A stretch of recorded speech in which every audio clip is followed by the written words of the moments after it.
Oke, halo teman-teman, perkenalkan nama saya Muhammad Angger dengan NIM B1C024020. Di sini saya akan menjelaskan tentang praktikum mikrobiologi kemarin di acara 2. Langsung saja di next. Yang pertama yaitu prinsip dasar isolasi. Prinsip dari isolasi mikroba adalah memisahkan atau memindahkan mikroba tertentu dari lingkungannya di alam dan menumbuhkannya di media buatan sehingga diperoleh kultur murni atau biakan murni. Intinya, isolasi mikroba itu memisahkan mikroba dari lingkungannya lalu ditumbuhkan di media buatan. Tujuannya yaitu supaya bisa dapat kultur murni atau biakan tunggal untuk penelitian. Untuk yang kedua yaitu pemilihan sumber sampel. Bisa dilihat di sini ada beberapa cara pengambilan sampel. Ada sampel swab atau ulas yang diulas itu dan sampel rinse atau yang bilasan. Untuk yang swab itu menggunakan cotton bud steril dicelup ke larutan, lalu digosok ke permukaan sampel. Dan untuk sampel rinse yaitu sampel padat yang ditimbang, dihancurkan atau maserasi lalu dilarutkan dalam larutan fisiologis steril dengan perbandingan tertentu. Jadi semuanya tuh dilakukan untuk memastikan sampel bebas kontaminasi dan mikroba target itu bisa terambil. Yang ketiga yaitu prinsip pengenceran bertingkat.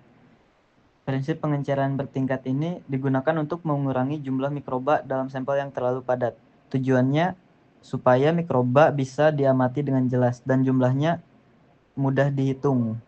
Jadi hasilnya itu lebih akurat untuk dianalisis. Untuk yang keempat yaitu metode yang dipakai. Kita menggunakan dua metode yaitu pour plate atau metode yang dituang dan spread plate yaitu metode yang disebar. Untuk pour plate itu stok kultur dicampur dengan agar cair lalu dituangkan ke cawan dan mikroba tersebar merata di agar.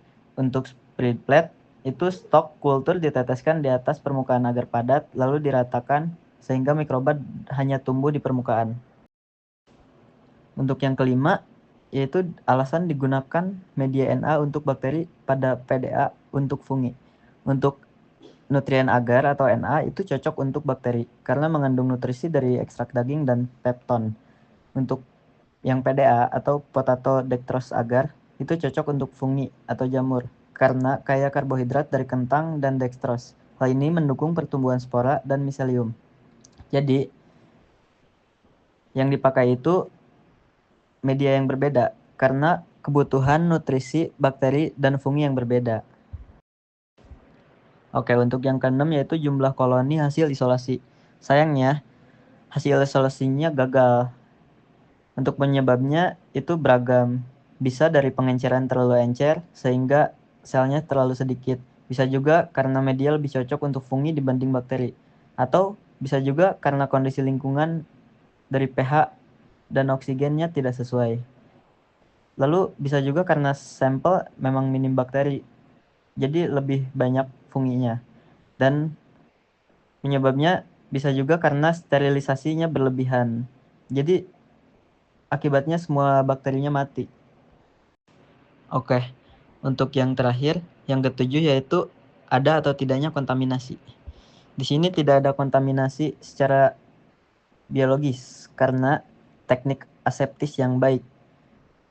Mungkin karena alatnya steril, mulai dari menggunakan flame dan laminar airflow.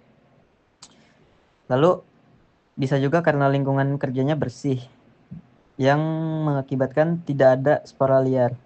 Lalu media dan alatnya benar-benar steril.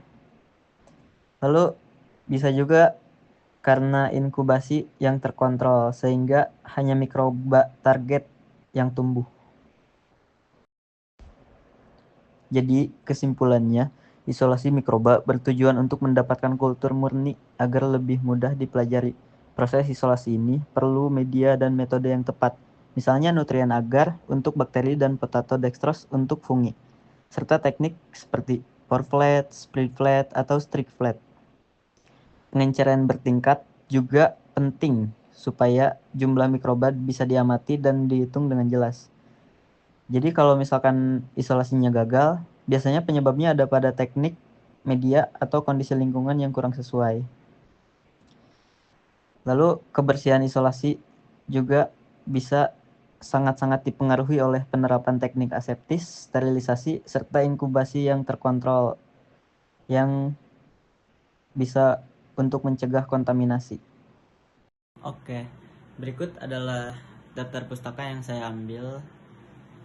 Dan mungkin sampai sini saja penjelasan saya. Mohon maaf jika masih banyak yang tidak relevan atau tidak jelas dari penjelasannya. Bye.